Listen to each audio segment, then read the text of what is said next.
Today, we will be discussing transforming culture with crisis response teams. Welcome. I am your speaker, Kelly Meyer. I'm the president of Kelly Meyer Training Solutions. I have been an advisor to the International Association of Chiefs of Police with regard to crisis intervention teams. I have established CIT for corrections for the National Institute of Corrections. I've been a partner with the Center for Naval Analysis, developing crisis intervention teams curriculum. I have trained opioid response teams, quick response teams, firefighters, and EMTs. I've enhanced community health worker programs and certification and established de-escalation and communication training, resulting in 70% reduction in the use of force in correctional settings. Today, we're going to define a team, developing the culture of a team, integrating key cultural competency standards into your practice, bring stakeholders together, and then we'll wrap up by hearing from two communities who have crisis intervention teams. A team is defined by collaborating together to achieve a common goal. How do we build those successful teams, whether it's CIT, CPT, ORT, QRT, ERT, and more? Well, first, let's define those acronyms. Don't assume that everyone knows the meaning of the acronym. This includes people who work with you in your own agency. Understand that respective agencies may use the same acronym, which means something different from yours. It's okay to ask for the meaning of an acronym, the process of a program, policy or law affecting how you deliver service. If you have a question, chances are someone else on the team is seeking the same answer. We really must understand that we're in the human being business, and that is not easy. People feel the most powerless when they are sick and vulnerable. Remember to exhibit cultural humility throughout the team effort. Very important to remember, nothing about me without me. As we consider our team members throughout this discussion, never forget that the patient is also part of your team. Be aware of the patient's rights and respect his or her input. For those of you working on medical treatment teams, think of this. Sometimes when patients are in crisis, they request no visitors. As they begin to get well, a good support system may enhance the recovery. The patient may not remember restricting visitors and wonder why no one has come to visit. If you're part of the medical treatment team, make note to assign a team member to ask the patient to revisit their visitor list as time passes. As we look at crisis intervention teams specifically, let's see what that can look like. Understand, most importantly, that crisis intervention is an ongoing program. It is not simply a training that you do once, check the box, and move on. You're constantly meeting together to improve processes and see this program going forward. Through stakeholder strategy meetings, you will get to know each other and what needs to be done in the process. Who are these stakeholders? What do they look like?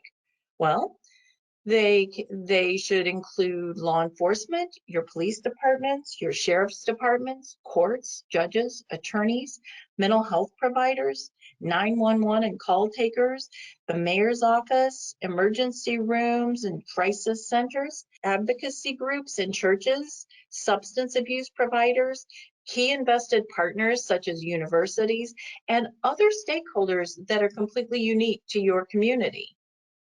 Are there challenges? Well, yes, there are. And that's why you're meeting continuously to discuss these challenges and to remove the barriers and to work towards stronger access to services. We need to learn each other's language, the acronyms, the policies, the barriers. What are those funding restrictions? How do we train our whole community? And what does a 40-hour training look like? How do we cover patrol areas? What is travel time? Is there room at crisis intake? What are we stabilizing first, the mental illness or the substance abuse? During transport or arrival at a treatment center, the person becomes agitated. How do we create paperwork that multiple agencies can use? We have to address patient confidentiality and HIPAA. When are we going to hand off? Crossing county lines for mental health services. Where are individuals referred for further treatment? educating dispatch and the community, engaging community treatment teams. How do we follow up? How do we capture data? How do we recognize our success? What are other uniqueness to our very own community, and what would recertification look like? That list can include even more challenges, but there are several to consider as you're building your stakeholder groups. So now we're getting ready to meet. What is our agenda for our first meeting? Well, in that first hour, be sure to start on time. As you introduce your speakers, even if you feel you know everyone at the table, reintroduce yourselves anyway. You may find a little something about someone that you really didn't know. Ask members of law enforcement to share some of the issues they are faced with when attending to someone with a mental illness. Establish a time limit for this. And remember, this is not a time to complain about another agency. It's really only identifying those challenges. We're going to keep this meeting positive and share those experiences. As they are sharing those issues, we're going to ask the other attending stakeholders to think up ways where they might assist. Find out what resources are available right now in your community. This is brainstorming for existing possible solutions. In the second hour, and we will end that meeting also on time, we're going to assign who will contact any absent stakeholders before the next meeting. Maybe we found as we went around the table, there's somebody else we need to invite to our meeting and to our cause. Who's going to reach out to them? Let's plan the next meeting's agenda. Maybe you'll want to bring in a speaker from an agency with a CIT program. Determine what else you need to know from the other stakeholders. Educate yourselves. Schedule time where everyone can tell their story and their services, and set the next meeting date. What is our call to action? We're going to set those goals and objectives, determine a point of contact for each agency. We're going to job shadow through this process. We're going to agency shadow, job shadow. We're going to spend a block of time within each other's organizations. And remember, it's a process and it doesn't happen overnight. No one needs just another meeting to attend, so pick a time that works for everyone. So do some of these members of this group already meet regularly on another topic? For example, and this is just one of many, but look at your community corrections advisory boards, for example. They may have a lot of your key stakeholders already assembled in that meeting. Can a few partners just be added to the existing group? Can CIT become part of that agenda? You still need to give it adequate time. It is helpful to meet at the same time and same place so members do not show up accidentally at the wrong location. Who owns this meeting? Who's in charge? Well, the primary ownership is typically assumed by law enforcement. However, it can be led by another stakeholder group as long as the commitment's there to see the project through in perpetuity. When deciding this, think of what makes the most sense for your program. Each stakeholder lead representative should be a doer. This person becomes the point of contact for all of the other key stakeholders. And this person must also be accessible, knowledgeable, and have the ability and authority to make quick decisions. Some of these organizations, almost all, are a 24/7 operation. So let's have a day point of contact and a night point of contact. Each stakeholder group may have special nuances specific to them. This can all be worked out. If key stakeholders to the process need to be persuaded to come, ask them to present to your group on a particular topic at an upcoming meeting. Once they've presented, kind of hook them to your cause if you can. If they don't wish to participate personally, ask for a representative. The stigma around mental illness is huge. Arrange for education sessions about mental illness. The language that we're using when addressing people who have mental illness and cultural humility should be incorporated into your meetings. This should be done at various intervals in the process. Don't assume that one overview is enough. Refer to existing policy to establish orders necessary to carry out the program. You are working toward a 40-hour training program for your entire community. Address policy changes that are necessary, create memos of understanding between agencies if necessary, and figure out how you alert the citizens of your community to your program. Formulate how to reward those team members. Look at What type of ongoing in-service, annualized training and policies need to be made?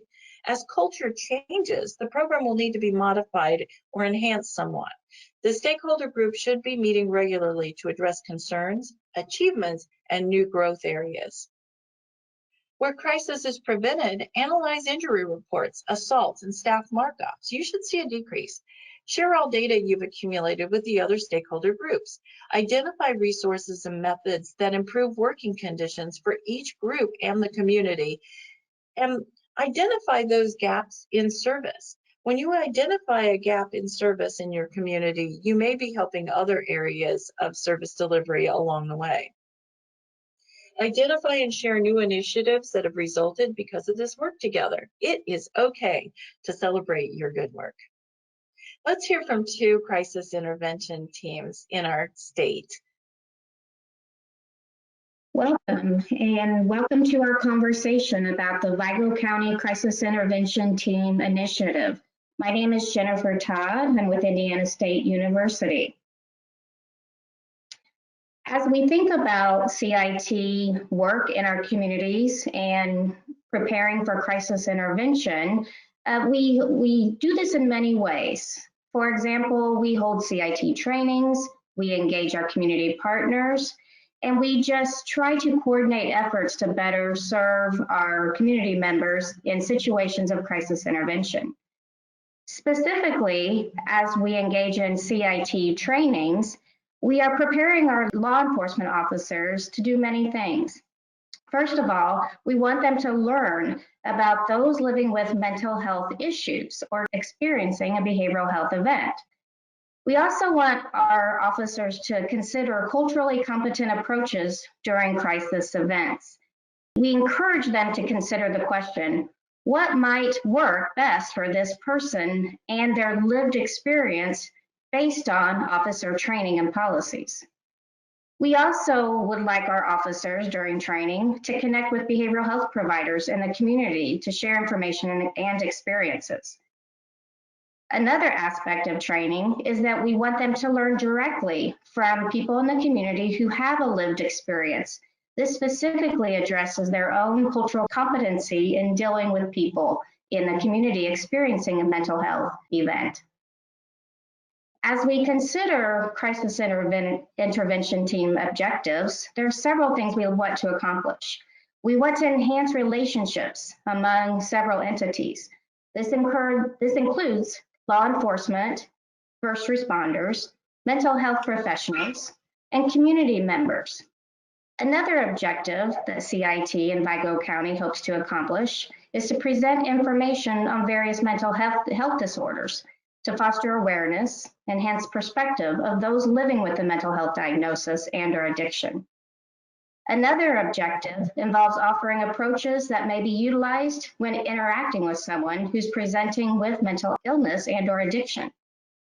We also would like for officers, training participants to work for peaceful resolutions that provide the best intervention or available resource. Hi, my name is Kara Jones. I'm a mental health counselor. I'm also a member of the Vigo County CIT training team. I work at Chabalt Children's Services, which is a residential treatment facility in Terre Haute, Indiana. One thing we do during our CIT training week is invite various mental health professionals to come and speak to our first responders and law enforcement about different diagnoses. We want to give them a lot of information about different types of behaviors and symptoms that they may encounter when they are interacting with someone who is having a mental health crisis or dealing with substance abuse. We hope that by giving them this foundation, they're able to recognize and understand some of the behaviors that they may be encountering and determine if the CIT approach would be appropriate to use in those situations. Some of the mental health diagnoses that we cover include autism spectrum disorders. We talk about things like rigidity of thinking and perseveration on certain topics, which can look like resistance and uncooperation That's really not what's happening with someone who is on the autism spectrum. We talk about their discomfort with eye contact and physical touch. And we also talk about possible processing issues. So if someone is giving them lots of instructions all at once, multiple instructions, those may not be understood very well. And once again, it can look like resistance. We cover depressive disorders like major depression. These may present as someone expressing that they feel hopeless or very, very sad, or sometimes just intense irritability, especially in the case of kids.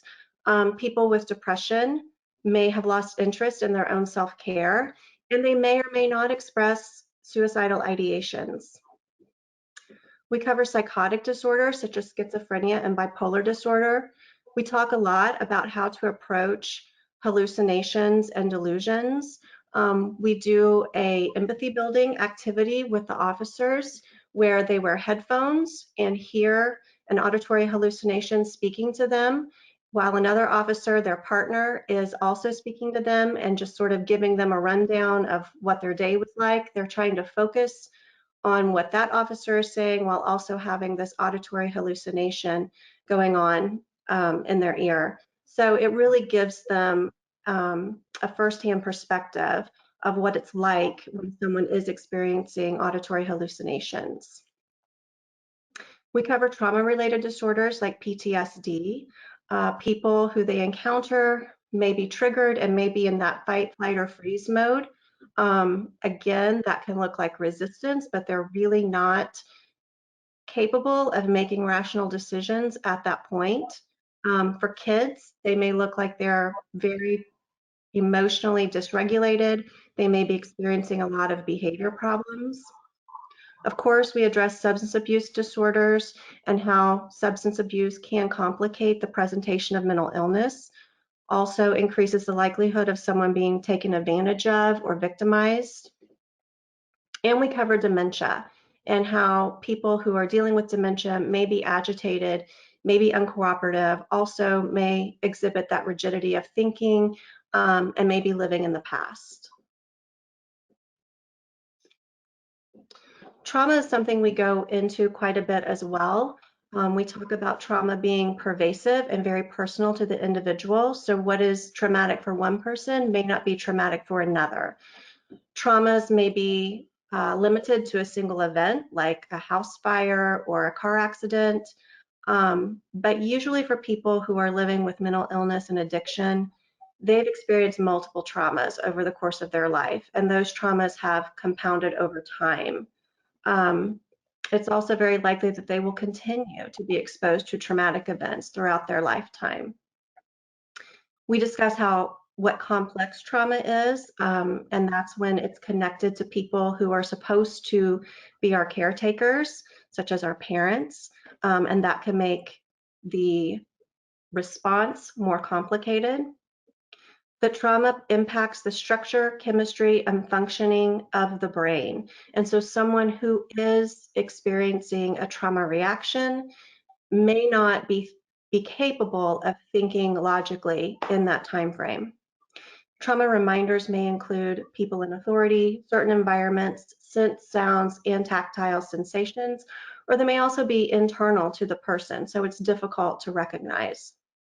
So as part of our CIT work in Lago County, we have been very fortunate to have volunteers from the community to actually speak about their own experiences of living with mental illness or addiction, and also family members of those living with mental illness and addiction. In addition to the community members providing specific training on topics, we've also had parents of children on the autism spectrum, survivors who've talked about attempting suicide, and also parents of children who have completed suicide. Another person who may present to our officers involves individuals in recovery, and that is part of the CIT model for training. This also includes individuals living with a chronic mental illness. This is very important in CIT-related training to gain just a better appreciation for those real-life accounts, and they seem to be the most impactful for our law enforcement officers and first responders. They often talk about that's a good perspective that they learn during training to help them better interact with people. It helps our training participants bridge the gap between themselves and also the community member.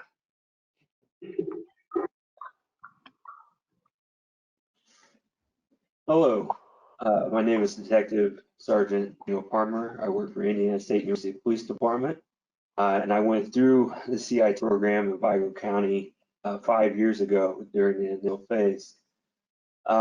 During the training, we spend a lot of time talking about de-escalation, and we do several role plays to go through the experience of trying to de-escalate situations. And what we do in our classroom is we hang signs up and talk about the 4 winning plays. And in those 4 winning plays, we just have the officers to introduce themselves, ask the person their name, and throughout the conversation, express emotions that they're seeing in the subject, and to summarize the information that the person is bringing to you. And we practice that through multiple scenarios and every day we mentioned. Some key points that we look for during our de-escalation strategies, okay, is we stress mostly the active listening portion. We want you to listen to what the person is saying to you and not just nod your head, but actually understand what they're saying. And with that goes other topics such as your tone of voice, your demeanor, and your sincerity of how you're communicating with the person. We also add other methods with the active listening, such as labeling your emotions that you're seeing in person, and also to summarize what the person is telling you. And these just give indications to the person you're talking to that you're actually paying attention and that you do have some understanding that's what's going on. Along with that, you also have to make considerations for cultural implications during interactions. Things that come to mind is maybe members of the American community. A lot of them aren't too fond of mental health treatment or facilities given different reasons. Maybe you just have to understand that and be able to talk to them. But you need to be able to learn how to talk to people in different backgrounds, or maybe it's eye contact. Certain cultures don't like direct eye contact, and just learning and understanding that when you're talking to people, and when there's a mental illness involved, it could exaggerate that even more. We do go over some advanced strategies as well throughout the week. Our role play scenarios, which we'll talk about in a minute, we start from a more basic standpoint and evolve to complex, and these advanced strategies go with that. But first and foremost, just anything in law enforcement is you make sure that you're safe and everybody around you is safe. So be aware of your environment and use proper positioning and tone of voice to make sure that you are in charge of the scene. Reach for a small concrete goal. You don't need to get to the main point all of a sudden. Work your way towards it. Make sure you take your time.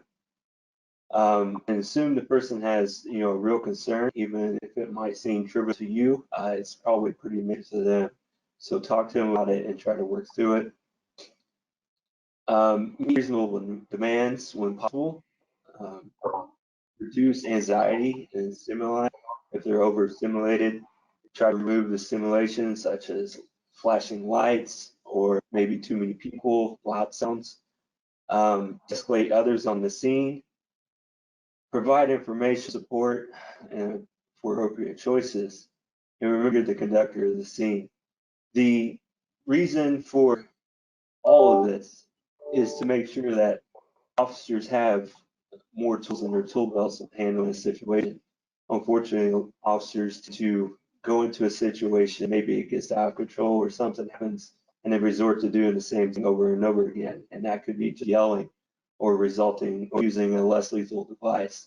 And the goal of this is to set a scene so you can try to talk to the person, or even if it does escalate, you can try to bring back down to where you can talk to the person into doing what is needed.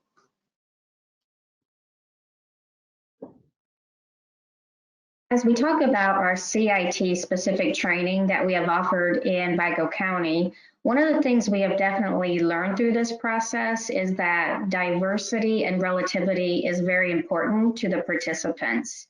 So we've actually created several scenarios and then changed them along the way to reflect this so that they truly are a situation involving community members with different cultural backgrounds, situations, traumas, and to help the officers practice their learned skills and their interactions.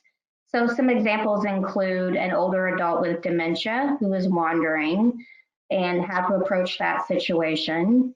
We complete a scenario that involves a man in a park where he's exhibiting psychotic symptoms, including talking to himself and extreme agitation. That one specifically, the officers are coached by some of our CIT law enforcement officers who are helping with the training to better interact with people who are experiencing those types of symptoms. Another example is that we provide a scenario about an adolescent girl in emotional crisis, not walking next to a busy street. So this is more complex and there's safety involved. Also, another example is a law enforcement officer responding to a well person check, which is something very realistic for our officers, and they often encounter that, and how to assess for depression and suicide ideation and make that decision whether or not they should take them in for a psychiatric evaluation. And then another complex role play we engage in Lago County is a law enforcement officer responding to a domestic disturbance involving alcohol abuse. During our CIT training in Lago County specifically, we really think about the feedback we get from our participants, which includes law enforcement officers, first responders, and then we change future trainings as a result. We really want these trainings to be specific, realistic, and really prepare our officers to feel more confident in these situations. One of the ways we've changed CIT training role plays is that we began to have jail officers, correction officers, join our CIT trainings in Lago County. And so we had to change up some of our role play scenarios for them. And then another one is a fire department. They sent some members. And so again, we just changed up some of our role plays so that it would be more relevant to them. When asked to consider how the CIT involvement has been for me as a CIT member, I reflected on a situation where I had an officer who observed a CIT trained officer in the field interacting with a community member living with autism. The officer said to me, he observed this situation in a rural setting, was very isolated, and it was just him and the other officer. And it was an adult man living with autism. So the officer, the CIT trained officer, was observed engaging in an interaction with him where he was really able to interact with the community member in a way that was considerate of his developmental disabilities. This situation really stuck out to me because living and working in a rural environment, our officers often have to use skills to safely get something accomplished, like communicating and eventually intervening, where basically the community member is transferred to a safer environment. This particular situation, it ended successfully. The CIT trained officer was able to competently communicate and basically then safely and impactfully engaged in an intervention, and he was able to get him safely to an inpatient psychiatric unit for evaluation.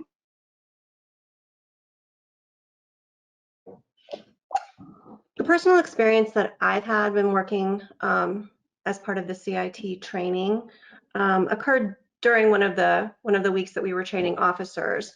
There's sort of a preconceived notion that kids who are in residential treatment are just quote unquote bad kids, and that residential treatment centers operate the same way as juvenile detention centers do. And they definitely don't.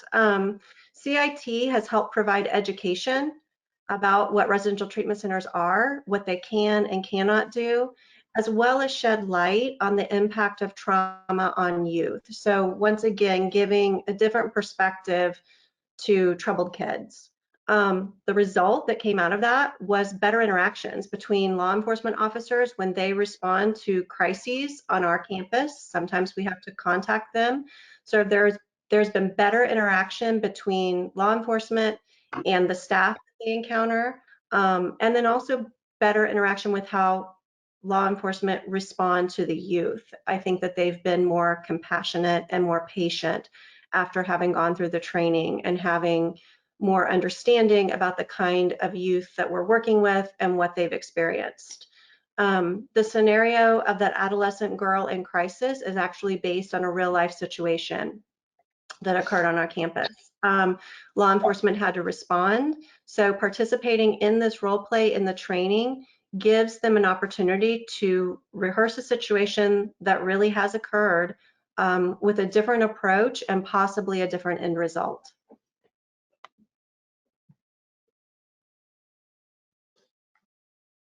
Me, from a law enforcement standpoint, after going through the training, I gained quite a bit.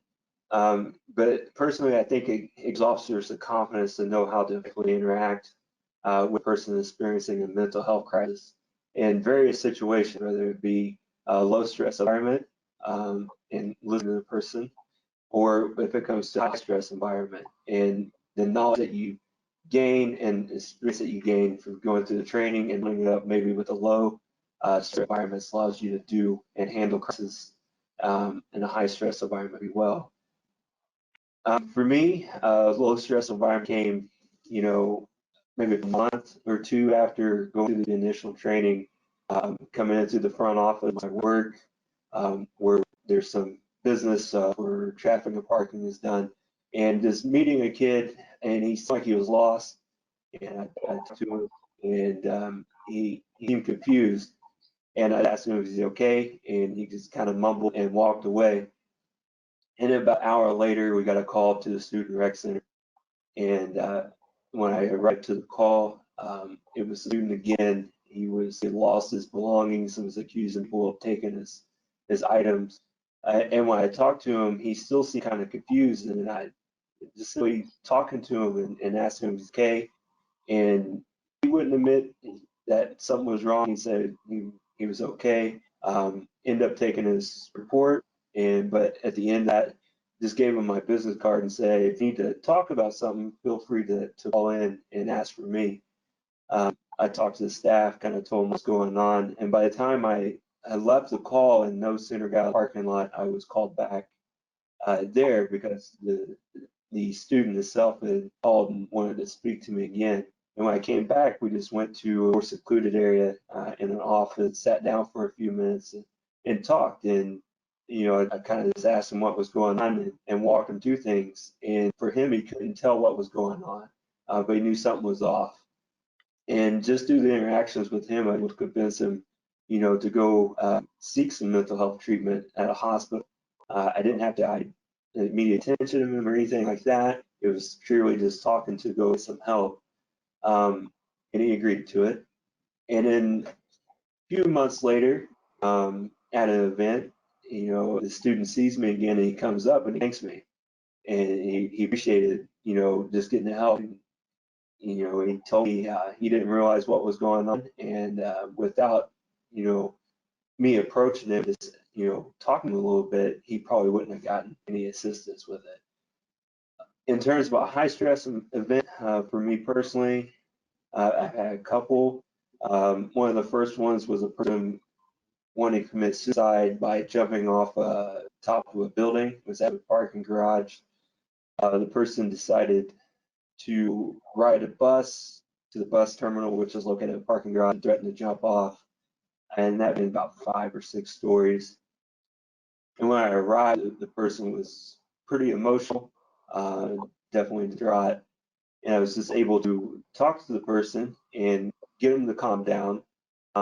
She did not want to interact with any males at the time, so I requested a female officer from another department to come and assist, but obviously I just let the person hang out on a ledge. So I just kept talking to her until she felt comfortable enough to let me get close enough to her, and I was able to kind of grab her, not hard, but just make sure she doesn't go off, and talk her off the ledge and over to actually a staircase where we finished conversation. Female officer arrived and spoke with the person as well, and she agreed, even though we would have had to immediately detention her, she agreed to go pretty willingly to go get help. And the cause of that actually was she was sexually assaulted a few weeks before, and it bothered, and she actually attempted to take her life the week prior as well. So that was a high stress event. And you know, another one which I told other officers, and I was on the scene as well, was a person that was addicted to drugs, had some bad things going on with their life, tried to take their lives. They burglarized a house, stole a handgun, and then came out and threatened to end their life. And we got in about a 6-hour standoff with this person. But for the first 2 hours, instead of just having officers yell at him, drop the gun, it was actually CIT officers in the area that stepped up and continued to talk to the subject, and tried to, you know, get as close as they can and just interact with him to get a talk and to seek some help. And this continued until, you know, the special response team showed up and took over the scene with their negotiator, and the negotiator was actually a CID person as well. So you gain confidence going through the class to know the problems and the issues that maybe these people are going through, and that you be confident in yourself to be able to talk to them and address these situations. One other aspect of this, and this comes from working on the committee itself, is building the relationships with local health providers, mental health providers, recovery programs, and the community overall. And it just helps iron out some of the issues you have when you don't interact. And I get to we meet once a month. In meeting once a month, you know, issues come up and we address it. And if we can't address it with our group, we go outside and try to address it. And it's really good. And I would say last thing, be as a field training officer, being able to take these skills that I've learned and to teach the newer generation officers that are coming through the department how to handle people that are experiencing mental health issues and crises is great. And because personally, for me, when I went through, you go to a call that the person was maybe suicidal, you just be like, do you kill yourself? The answer is yes, take them to the hospital. The answer is no. Kind of sorry about your luck. I don't really know what to do. Call us if you want to hurt yourself. But you go through the class and learn, you know, steps to take and all the resources that are available. And then you can take that and teach it to other people in your department, and especially the newer people that are coming through, so that they don't experience those mistakes.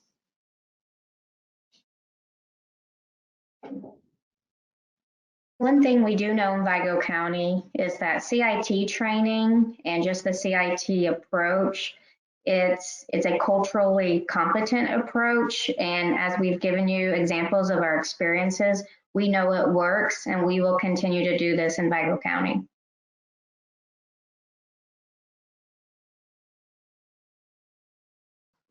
Hi, everybody. Kimball Richardson here with Community Health Network, mental health counselor. Here with my good buddy, Sergeant Angela Ellison, Fishers Police Department.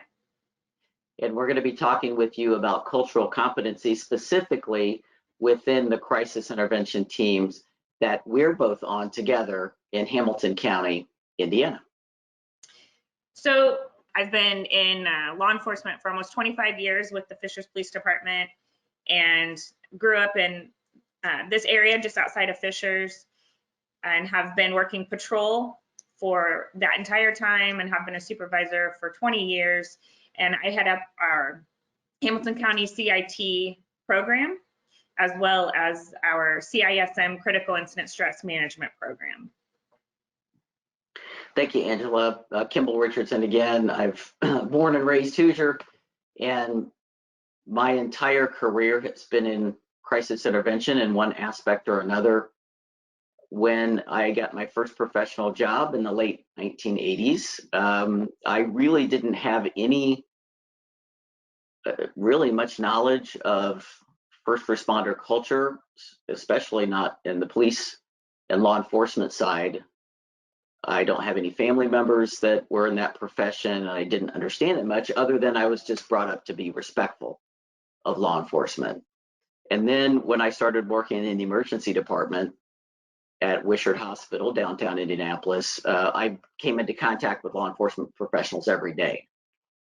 Found that over the course of years, we kind of had similar personalities in that we liked crisis intervention, we liked to be action oriented, and we seemed to get along pretty well. And then I heard about CIT, wanted to get involved in that, and I did.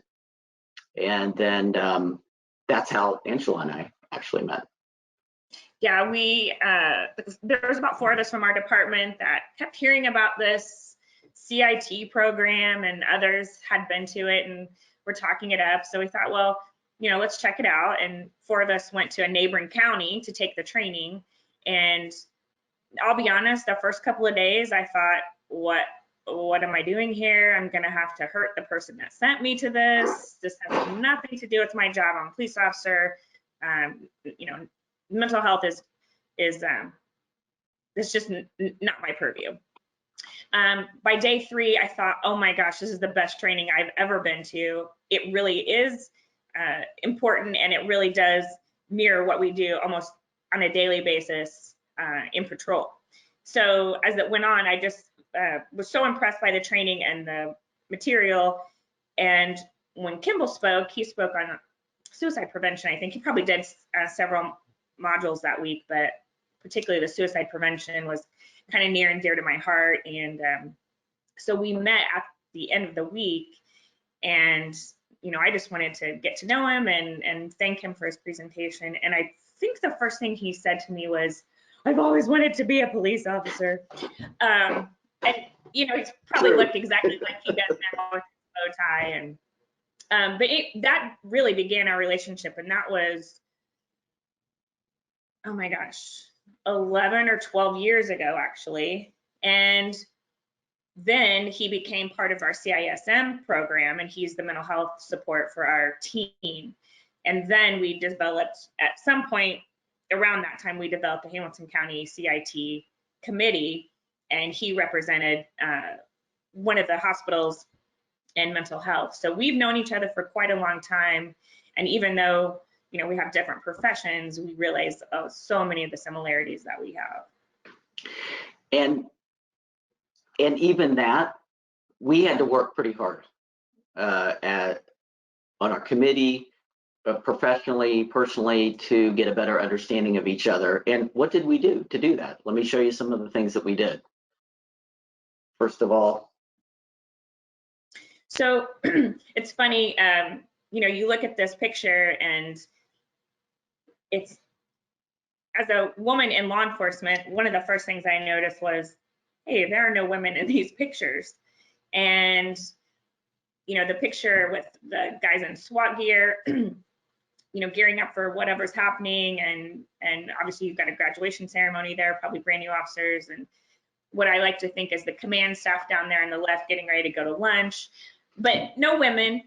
And really, there's nothing depicting service. And I have always thought that law enforcement was service oriented, and these pictures don't depict what I think is actually our culture, and certainly not the culture in my department and in Hamilton County. I'm one of about 7 women now in our department. It's still a male-dominated profession, but the service-oriented aspect of it, and certainly the mental health aspect of it, greater, but in our community is something we deal with absolutely on a daily basis, multiple times a day. And so, it's your typical police picture, but not the true picture of what it is today. and at the same time, I think it's also sometimes what mental health counselors think of when they think of law enforcement. So I wanted to put together some photographs that I thought perhaps may depict mental health counseling in the psychology profession. So I picked out some photographs, and I didn't say anything to Angela. I just said, what, I picked some photographs up for our profession. What do you think about them? And she said, So, honestly, I'll be honest, I kind of missed the boat when he, I'm not sure if I heard him say, I'm just kind of putting in some stereotypical pictures. I didn't hear him say that if he did. So when I'm looking at this one, I said, Kimball, I have some critiques here. I don't like these. I think they're really inappropriate. The one on top is, it looks like he's touching the client, and I don't think that's overly appropriate. They're sitting really close together, and I don't know what's going on with the bottom one, but I don't think I want to talk to that guy. So he said, okay, that was the point. I made my point. yeah, so what I had hoped to do was to maybe show that this is perhaps how law enforcement professionals think of mental health professionals, that we're kind of touchy-feely, we like to get up on people and hug and all this kind of stuff. And I'm not sure what's going on with that guy either. I do have to call him out on his tie and and attire. It is not okay. But of course, law enforcement professionals are hardy, tough, and there are some parts of those other pictures that are true. There are some parts of these pictures that are true for mental health. Hopefully that we are things on that, the descriptive words on the left. Sometimes it is, of course, appropriate to touch people and show care in that way, but if we're only that way, or if that's the only thing that law enforcement sees, it's understandable why we wouldn't mix very well. So we had to put some things into practice to help dispel that, because those were things that were still happening even, well, I mean, they're happening now, frankly, but I think some things that we put into practice really did help our team. Yeah, and I'm just going to add that, if police walked into a room and mental health were in a room, and those were the things we saw, I wouldn't guess mental health folks would want to cross the room to approach the typical patrol officer in uniform, or specifically in SWAT gear. And I certainly don't want to cross the room to whatever that guy was doing. We don't like to be touched. We like our space. We don't like to close that gap. And so that understanding, and I'll have you, you're looking at Kimball, and he's dressed beautifully, and he's very detailed with the way he dresses, and I love it. I'm always excited to see what he's going to wear. And you think an officer is going to see that and think, oh, I'm not talking to that guy. But in 2 minutes, they've realized this guy understands us. He can speak our language. He's humble. And that's what bridges the gap between us. And Kimball's done a great job of bringing more of his folks in, and I've brought more of my folks in, and we've developed a great relationship and a great team. Well, so I was going to say that, we developed a CIT committee. We've been doing CIT in Hamilton County, I think close to 11 years now, and I may be off a year. And our CIT committee just continues to grow, and we have all the agencies in our county, police agencies represented, and our fire service personnel who come alongside us on crisis calls, and of course our mental health partners. And those CIT committees, we don't just hop in, get down to business. We know each other. We take time to, make sure everyone's doing okay and really kind of check in before we get down to business.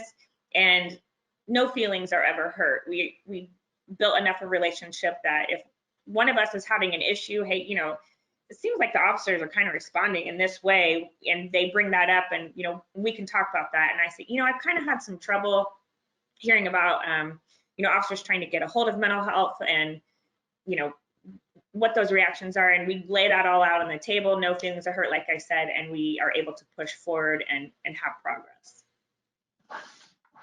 I think one of the things that's been helpful for our team is to have some connection to each other outside of a meeting. And that can come in little bits and pieces at first. Perhaps you start out with sending an email to someone that just said, hey, I'm so good to meet you. I'd really like to hear more about this has just happened this week. I met a new chief in a meeting. And, my plan is before the end of the day, I just met him yesterday, I want to give him a day or two. I don't want to be right up on it, too eager, but give it a day or two and say, Chief, it was so nice to meet you. I really appreciate what you're doing. Please see me as a resource. If there's ever anything I can do for you, boom, that's it. Then the next time I see him, I might say, hey, blah, blah, blah, blah, whatever it is. And then at some point, I could approach him or her, of course, to say, hey, I don't want to ask anything that you're not comfortable with, but would you be okay if I had your cell phone just in case I ever needed you? Most likely they would say yes. And if they did, and for example, the things happening in the news recently, if it had something to do with their area or certainly a national event, you could text and say, hey, I'm just thinking about you, thinking about my men and women friends in law enforcement. How you doing? We're here for you if there's anything we can do. And I think those kind of things go a long way in cross training as well. So you guys already know that part of the cross training experience for officers is to come and do a shadow experience in a crisis department. And then I would really encourage mental health professionals to do a ride along with law enforcement. That's so eye-opening. Absolutely. And to do that as many times as you feel comfortable doing it, they'll let you do it. Right. And there are programs out there who pair officers and mental health in units in those agencies, and that's their full-time assignment, is to respond to crisis calls together as a team. And those are probably fewer and far between. We probably only have a couple actually in the state of Indiana that can put the resources towards that full-time program. But if in general you can have those folks do the ride-alongs, or even allow your officer outside of a shadowing experience to come to the crisis center and maybe meet the supervisor there, and maybe just have that discussion of these are the processes here, this is the protocol here, and this is why you might think it's weird, but this is why we do this for the safety of everyone. Really breaks down those barriers. So as we're kind of wrapping up here with the scenario, again, language is important so that we understand each other's acronyms and whatnot, of course, but also the culture of what is a law enforcement professional, what it takes to go to work knowing that you may not survive that day. I don't know if mental health professionals think about that every single time we go to work. So that sacrifice and commitment is huge. We want to really be humbled. And of course, most of us are by that. And I think for law enforcement, having an understanding that we do understand crisis intervention. So I think this became evident about a year ago with this case that we're going to bring up. And this is why CIT teams are so important, and why having these relationships established, you don't know how helpful it can be and what it can lead to a week, 6 months, years in the future. So we had already had our CIT program up and running for several years, like Angela said. And this was a weekend. This was about a year ago. It was on a weekend. My wife and I were out to dinner with another couple, and I got a phone call.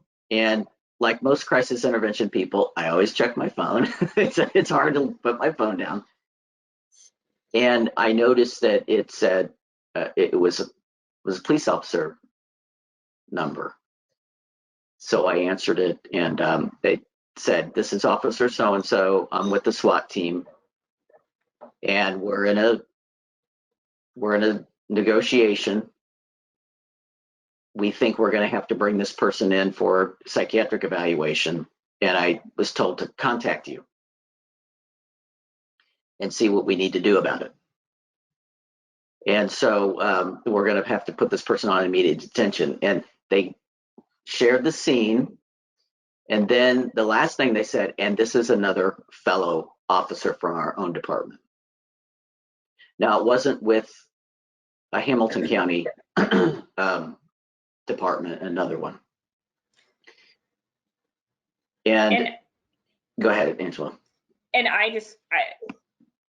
you know, just in and that of itself, first of all, any SWAT team or negotiation incident, and I'm a crisis negotiator with our SWAT team, is very serious, and you got to be on your A game, and your whole goal is to come to a peaceful resolution. And clearly the person is in crisis and needs help.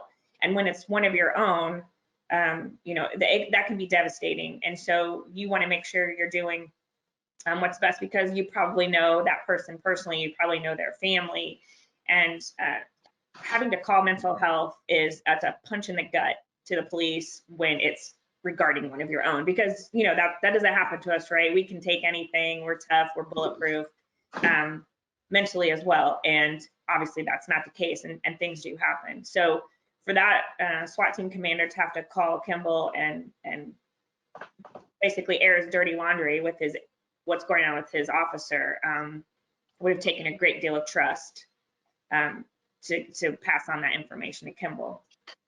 And I thought about that too, Angela, when I got the call. So my immediate reaction was get into action mode, get it together, give this person one or two things to do, and just say, I've got this. So my comment, if this had been another mental health person, I might have said, oh my gosh, I'm so sorry, how you doing, are you okay?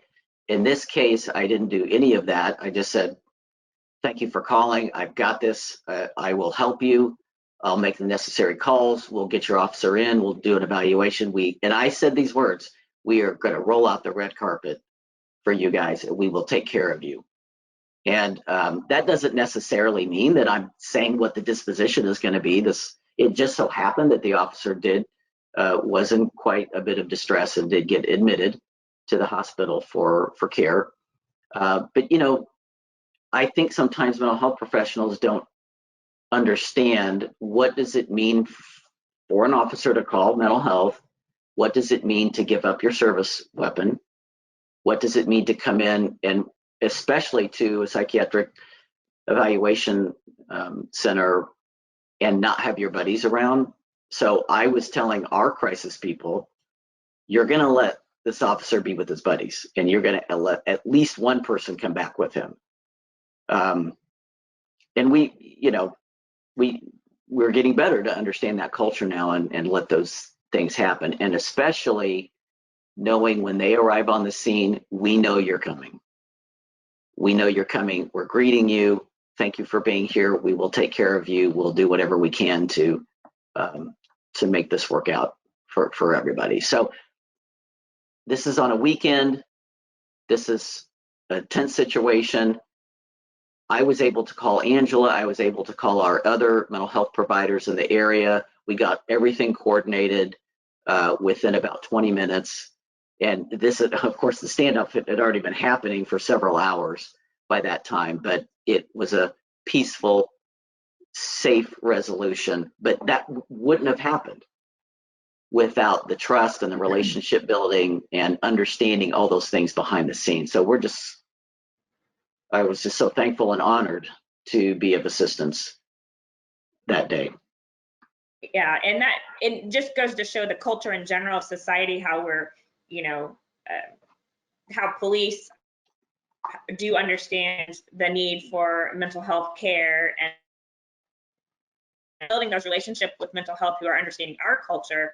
And so that can really happen seamlessly. And one of the things we do in CIT at the end of the week, you know, like you all do, is talk about what the shadow experience is going to be like, and what an officer can expect when they get there. And I always, and for the most part, we do our shadowing at Community Health, their North Campus. And I asked Kimball, you know what, could you touch on what would happen if an officer had to be brought in for an evaluation. And a lot of, you have 50 police officers in the room for your class that week, and they're like, maybe that hadn't crossed their mind that could happen one day. And so Kimball being able to explain some of those processes and knowing that we already have the relationship, he is going to do his best, just like they would with the care for anyone else. And because we have that relationship, it may go a little smoother, and we may be able to be okay being vulnerable while we get that care. Thank you, Angela. So we put up our contact information. We're both very open and willing to have continued conversations if you have any questions. Again, this didn't just happen overnight. This was years in the making, but it really just takes reaching out and continuing that those small steps. And ultimately, I think we'll do good for our local, state, and communities and nation together. So thanks so much. Thanks, everyone.